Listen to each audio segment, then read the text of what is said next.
tardes a todos y a todas. Como decía recién Nicolás, esta encuesta nacional sobre historia digital se confeccionó con el objetivo de conocer los alcances y el impacto del giro digital en el quehacer cotidiano de los historiadores y las historiadoras.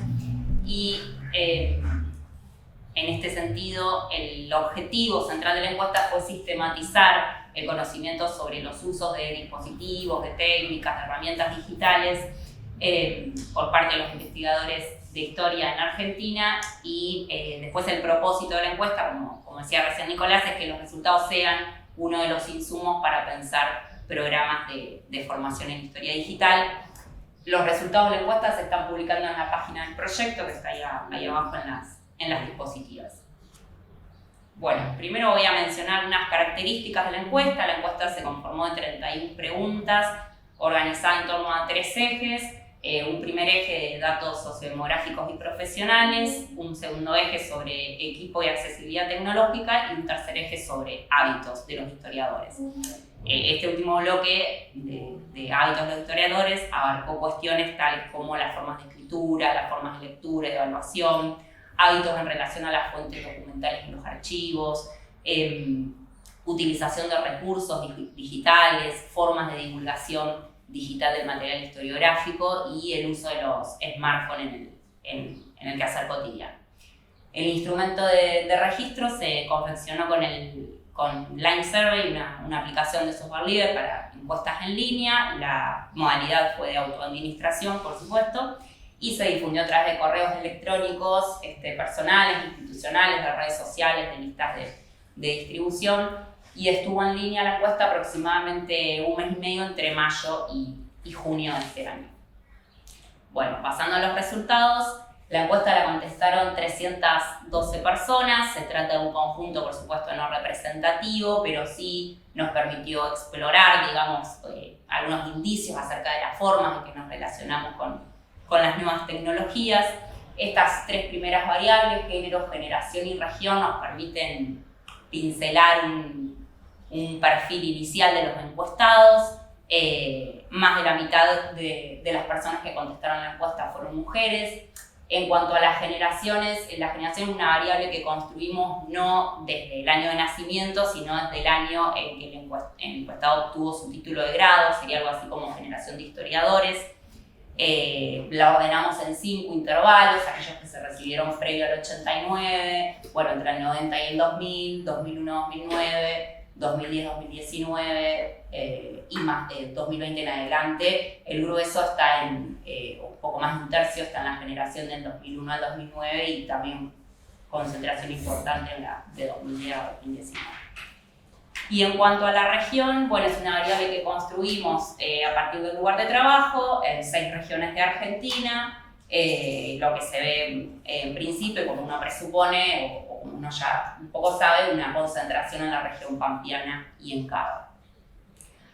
A estos datos sociodemográficos podemos sumar algunas características profesionales. Respecto de la institución de trabajo, la universidad aparece como un ámbito generalizado y casi un tercio trabaja en la universidad y en CONICET. En cuanto al título, la mayoría tienen títulos de posgrado, sobre todo de doctorado, y muchos también cursan actualmente posgrados.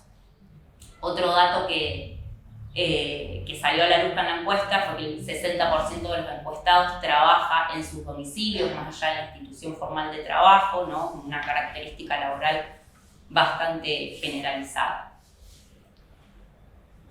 Pasando al equipamiento y la accesibilidad, indagamos el diagnóstico de la conectividad que hacían los encuestados. Más de la mitad manifestó disponer de una conectividad entre muy buena y excelente, después un cuarto, un poco más, una conexión buena, y un 16% sí una conexión regular e insuficiente, mala. Y también indagamos cuánto tiempo de la jornada laboral pasa el encuestado frente a la PC. Más de la mitad dijeron que ese tiempo abarcaba 75% o más de la jornada, y si a esto sumamos los que dijeron pasar entre un 50 y un 75% de la jornada frente a la PC, suman el 90% de los encuestados. Y Por otro lado, esta preponderancia, digamos, del tiempo frente a la computadora no cambia sustantivamente por generación o por género, con esas variables iniciales que vimos, o sea que aparece como una característica también bastante transversal de la actualidad de los historiadores. Después, por otro lado, si leemos estas dos variables de forma relacional, es interesante que mientras el 90% de los encuestados pasa más de la mitad de su jornada laboral frente a la compu, solo poco más de la mitad manifestó tener muy buena conexión a Internet. La gran mayoría de los encuestados participó en los últimos 5 años de algún proyecto de investigación subsidiado. Sin embargo, como se ve en la tabla, más de la mitad dijo que el proyecto no le permitió comprar tecnología relacionada con la investigación. Y acá sí emergió como una variable correlacionada al acceso real al subsidio, el de los cargos, ¿no? Tanto en universidad como en institutos de investigación. Aquel gráfico muestra los cargos por instituto y acá por cargo universitario, ¿no? A medida que avanza la jerarquía laboral, lo que se ve es que los encuestados manifiestan tener un mayor acceso a equipamiento mediante subsidios, y a medida que baja esa jerarquía se empieza a manifestar la ausencia, ¿no?, de este acceso. Y además, sumado a esto, independientemente de la participación o no en proyectos de investigación subsidiados, la gran mayoría indicaron que el equipamiento básico que necesitan para trabajar, por ejemplo la computadora, la adquirieron fundamentalmente con recursos propios o exclusivamente con recursos propios, ¿no? Otra información en cuanto al acceso se desprende de unas preguntas que indagaron el uso de la videoconferencia, como por ejemplo el Zoom, y el acceso a bases de revistas académicas por suscripción paga, ¿no? Mientras la mayoría tiene acceso a cuentas de videoconferencia a través de su institución de trabajo, la mayoría también o bien no tiene acceso o no sabe si tiene acceso a las bases de revistas académicas por suscripción paga, ¿no? Entonces podemos pensar cómo las instituciones garantizan condiciones materiales mínimas para trabajar aún en contextos críticos como fue la pandemia y el aislamiento, a partir por ejemplo del Zoom, pero no garantizan el acceso a la producción actualizada de contenido, o si lo hacen no lo informan lo suficientemente bien, dado el llamativo no sabe, no contesta de 67 casos, ¿no? Y además, como vimos, a esto sumarle también esto de que el acceso al equipamiento básico está garantizado por los historiadores y no por las instituciones. Pasando a los hábitos, bueno, la cuestión acerca de cómo se lee, de cómo leemos, es inicial y central para comprender el impacto del giro digital en nuestra cotidianidad. Las primeras preguntas que indagaron esta cuestión confirmaron algo que presuponíamos, ¿no? Podemos decir que la lectura de los historiadores está altamente digitalizada, en el sentido de que se lee más en pantalla, se evalúa más en pantalla y se imprime menos que hace 5 años atrás, y también no hay diferencia entre generaciones de historiadores en esta cuestión. Pero bueno, más allá de esta obviedad, en el sentido de que es algo que presuponíamos, se puede ir profundizando, ¿no?, en estas prácticas. En este sentido, un grupo de preguntas de la encuesta indagó acerca del uso de los recursos digitales, ¿no? Buscadores académicos, repositorios digitales, indexadores de revistas. Y la medición fue a partir de una escala de respuesta que se ve en el eje X preestablecida, ¿no? Respuestas preestablecidas que iban desde siempre, muy a menudo, ocasionalmente y nunca. En el gráfico las frecuencias están expresadas con un mapa de calor. Mientras más elegida una respuesta, más clara va a ser su tonalidad, cercana al amarillo, mientras menos elegida, más oscura la tonalidad, cercana al azul violeta oscuro. Estos datos lo que nos muestran en principio es que algunos recursos ya son herramientas de uso asentado en la práctica profesional, como los buscadores académicos, los repositorios digitales, en menor medida las bases de datos de indexadores de revistas. Por ahí resaltar el lugar que ocupan los buscadores genéricos, que es aquel amarillo que resalta en el gráfico, que más que recurso disponible y utilizado pareciera ser más una característica actual del trabajo de los historiadores.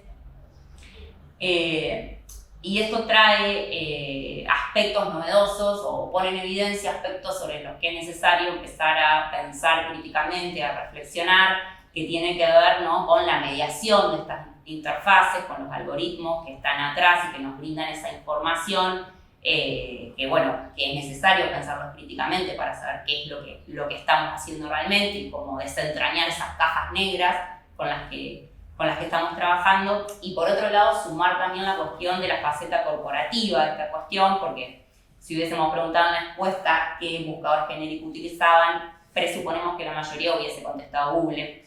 Entonces también eso abre otra línea de reflexión. Y después, dos recursos que presentan las tendencias inversas, es decir, los menos utilizados, son las bases de datos georreferenciales y las bibliotecas fantasmas o piratas, ¿no? El poco recurso a la biblioteca fantasma, como por ejemplo SciBook, es llamativo porque, como vimos, la mayoría de los encuestados manifestaron no acceder a bases de revistas por suscripción paga, y acá lo que se observa es que son muy pocos los que suplen esta carencia a partir de las bibliotecas fantasmas, ¿no? Lo que otra vez pone la atención, te manifiesto la tensión entre la abundancia de la información y la faceta corporativa y por ende restrictiva de esta abundancia, lo que se suma a la ausencia de estos recursos como las bibliotecas piratas. Por otro lado, podríamos presuponer que las generaciones más jóvenes, por sus trayectorias educativas, pero más que nada por sus experiencias culturales, deberían tener más chances de conocer y de saber utilizar estos recursos, pero no apareció la generación como una variable explicativa en el uso de este recurso de las bibliotecas piratas, lo que también lleva a pensar que la alfabetización digital en humanidades es necesaria, que estas experiencias culturales que empiezan a tener las nuevas generaciones no bastan, y también pone de manifiesto las carencias en relación al tema, lo que tiene que ver con los planes de estudio. Otro grupo de preguntas indagó sobre los hábitos en torno al trabajo de archivo. Me quedaron ahí los nombres de las variables de la base de datos, también elegibles, así que se los digo. O sea, la pregunta indagó con la misma escala preestablecida: cuán a menudo se visitan archivos, cuán a menudo se trabaja con fuentes nacidas digitales, con fuentes digitalizadas, cuán a menudo se toma notas en papel, cuán a menudo se toma notas de campo a partir de software, cuánto se utilizan gestores bibliográficos, cuánto se toma foto en el archivo para luego trabajar la foto en otro lugar, cuánto se consulta con bibliotecarios, con archivistas, cuánto se hace backup físico del material de trabajo y cuánto se trabaja con almacenamiento en la nube, online. Y las respuestas lo que nos muestran es una reducción de algunas de estas prácticas, como visitar archivos y consultar con archivistas, y por otro lado el crecimiento de otras como la toma de fotos y en menor medida también el trabajo con fuentes digitalizadas. Por otro lado, también acá podemos conocer que los encuestados trabajan más con servicios de almacenamiento en la nube que con backup físicos, y en lo que tiene que ver con la toma de notas de campo, aparece más bien un proceso híbrido, ¿no? Tanto la nota en papel como la nota a través de software presentan algoritmos significativos de uso frecuente.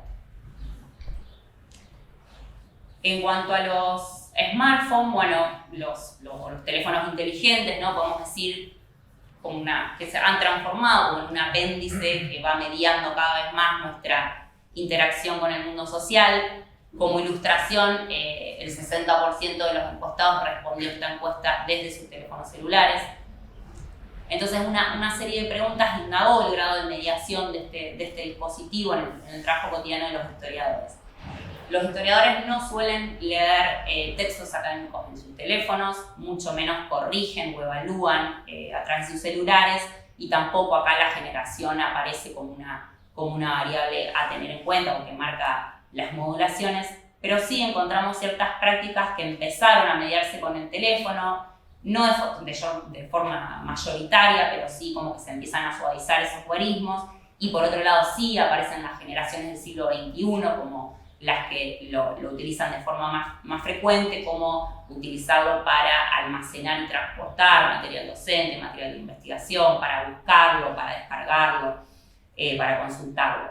Y también sí el cambio brusco que detectamos, que es la última tabla, es el uso del teléfono para la comunicación entre colegas. Acá casi la totalidad de los encuestados manifestó utilizar el teléfono como forma de comunicación. Y por ahí es interesante reflexionar, ¿no? En este sentido, cómo el mandato de la inmediatez empieza a colarse un poco como una norma nueva y legítima de trabajo, y cómo esta comunicación mediada por los teléfonos reconfigura ciertos hábitos porque desdibuja el periodo de tiempo de nuestra jornada laboral, desdibuja los tiempos acordados del intercambio entre los colegas, entre otros, como para abrir la reflexión. Bueno, y por último, menciono algo brevemente acerca de la formación en historia digital que relevó la encuesta. La mayoría de las personas encuestadas en los últimos 5 años realizó cursos o seminarios extracurriculares, y esta disposición a la formación extracurricular no tiene que ver con el título alcanzado. Desde profesores y licenciados hasta doctores, la gran mayoría continuó realizando cursos. De estas personas que continuaron realizando cursos extracurriculares, casi la mitad manifestaron que estaban relacionados con historia digital. Y sí, acá registramos una modulación, quienes más se dedicaron a hacer cursos sobre historia digital fueron las generaciones intermedias, digamos, aquellas que se graduaron entre 2001 y 2019. Con una pregunta abierta, que acá graficamos con una 9 palabras, y damos el contenido de esos cursos. Y bueno, lo que nos informa un poco las primeras lecturas es el interés de los encuestados por 2 líneas temáticas. Por un lado, las humanidades digitales, ¿no? En la respuesta aparecen términos como procesamiento de datos, lenguajes como Python, software como Gephi, etc. Y por otro lado, la temática de las TICs, ¿no? Que tiene que ver más con cursos, con el aprendizaje sobre plataformas, sobre docencia y evaluación, ¿no?